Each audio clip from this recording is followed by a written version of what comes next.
ಈಗ ಶಿಶುಗಳಿಗೆ 6 ತಿಂಗಳ ನಂತರ ಮಾತ್ರ ನಾವು ನೀರನ್ನು ಕುಡಿಸ್ಬೇಕಾಗತ್ತೆ ಆಹಾರದ ಜೊತೆಗೆ. ಅದನ್ನೇ ಸಪ್ರೇಟಾಗಿ ಕೊಡಕೂಡ್ದು. ಯಾಕೆ ಮುಂಚೆ ಕೊಡಬಾರ್ದು ಅಥವಾ ಹೆಚ್ಚಿಗೆ ಕೊಡಬಾರ್ದು ಅಂತ ಹೇಳ್ತೀನಿ. ಎಲ್ಲದಕ್ಕೂ ಮೊದಲು ಮಗುವಿಗೆ ನೀವು ನೀರನ್ನು ಹೆಚ್ಚಿಗೆ ಕುಡಿಸ್ದಾಗ ಏನಾಗುತ್ತೆ, ಹೊಟ್ಟೆ ತುಂಬ್ದಂಗೆ ಆಗುತ್ತೆ. ಮಗು ಹೊಟ್ಟೆ ಎಷ್ಟು ಪುಟಾಣಿದಿರುತ್ತೆ. ಅದಕ್ಕೆ ನೀವು ಬೇಸಿಗೆ ಇದೆ ನೀರು ಕೊಡೋಣ ಅದು ಅವರ ಆಗ್ತಿರುತ್ತೆ ಮಗುಗೆ ಅಂತ ಅದೆಲ್ಲ ನಮ್ಮ ಅಸಂಪ್ಷನ್ ಆಯಿತಾ. ನಾವು ಅದನ್ನು ಕೊಟ್ಟಾಗ ಮಗು ಎದೆ ಹಾಲು ಅಥವಾ ಫಾರ್ಮುಲಾ ಮಿಲ್ಕ್ ಏನು ತೊಗೊಳ್ತಿದ್ಯೋ ಅದನ್ನು ಕಡಿಮೆ ಮಾಡಿಬಿಡುತ್ತೆ. ಅದು ಒಂದು. ನೆಕ್ಸ್ಟ್ ಏನಾಗುತ್ತೆ, ಅದು ಕಡಿಮೆ ಮಾಡಿದಾಗ ತಾಯಿ ಹತ್ರ ಹಾಲು ಕುಡಿಯೋದು ಮಗು ಕಡಿಮೆ ಮಾಡ್ತಂತೇ ತಾಯಿಗೆ ಮಿಲ್ಕ್ ಪ್ರೊಡಕ್ಷನ್ ಎದೆ ಹಾಲು ಕಡಿಮೆ, ಮಗುಗೆ ಎಷ್ಟು ಬೇಕೋ ಹಂಗೆ ಅಲ್ವಾ ಇದು ತಾಯಿ ಪ್ರೊಡ್ಯೂಸ್ ಮಾಡೋವಂಥದ್ದು ಡಿಮ್ಯಾಂಡ್ ಆ್ಯಂಡ್ ಆಫರ್ ಬೇಸಿಸ್ನಲ್ಲಿ.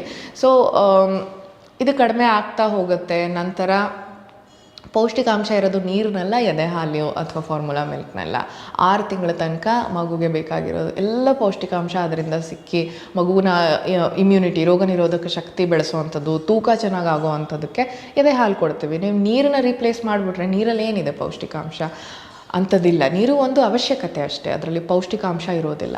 ಅತಿ ಹೆಚ್ಚು ಮಗುಗೆ ಅವಶ್ಯಕತೆ ಇರೋದಕ್ಕಿಂತ ಹೆಚ್ಚು ದೇಹಕ್ಕೆ ನೀರು ಹೋಗ್ತಾ ಇದೆ ಅಂತಂದರೆ ಸೋಡಿಯಂ ಲೆವೆಲ್ ಕಡಿಮೆ ಆಗುತ್ತೆ ಮಗುವಿನ ದೇಹದಲ್ಲಿ. ಇದರಿಂದ ಡಾಕ್ಟರ್ ತುಂಬ ಸ್ಟ್ರೆಸ್ ಮಾಡಿ ಏನು ಹೇಳ್ತಾರೆ, ವಾಟರ್ ಇಂಟಾಕ್ಸಿಫಿಕೇಷನ್ ಆಗಬಹುದು ಅಂತ. ಅಂದರೆ ಮಗುಗೆ ಸೀಸರ್ಸ್ ಅಂದರೆ ಫಿಟ್ಸ್ ಬರೋ ಅಂಥದ್ದಾಗಲಿ, ಅವರಿಗೆ ಬ್ರೈನ್ ಡ್ಯಾಮೇಜ್ ಆಗೋವಂಥದ್ದಾಗಲಿ, ಬಹಳ ಹೈ ರಿಸ್ಕ್ ಪ್ರಾಬ್ಲಮ್ಸ್ ಆಗೋವಂಥ ಸಾಧ್ಯತೆಗಳನ್ನು ಹೇಳ್ತಾರೆ.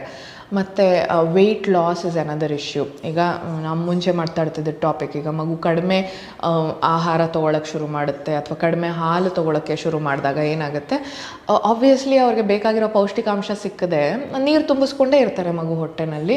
ಆಹಾರ ಎದೆ ಹಾಲು ಮಗುಗೆ ಸೇರದೇ ಇದ್ದಾಗ ಮಗು ಖಂಡಿತವಾಗಿ ಸಣ್ಣ ಆಗಿಬಿಡುತ್ತೆ. ಕಡೆಯದಾಗಿ ಈಗ ಆಸ್ಪತ್ರೆಯಲ್ಲಿ ಮಗು ಇದ್ದಾಗ ಎಷ್ಟೋ ಜನ ನೀರು ಕುಡಿಸ್ಬೇಕು, ಹುಟ್ಟಿದ ಮಗುಗೆ ನೀರು ಕುಡಿಸ್ಬೇಕು ಅಂತ ಕುಡಿಸ್ತಾರೆ.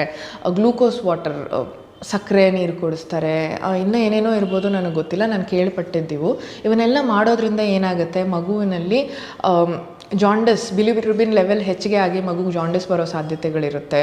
ಹಾಲು ಕುಡಿದು ಮಗು ಬಿಲಿರುಬಿನ್ ಕಂಟೆಂಟ್ನೆಲ್ಲ ತೆಗೆದು ಹಾಕಬೇಕು ದೇಹದಿಂದ, ಆವಾಗ ಮಗು ಚೆನ್ನಾಗಿದೆ ಅಂತ ಡಾಕ್ಟರ್ ಡಿಸ್ಚಾರ್ಜ್ ಮಾಡ್ತಾರೆ.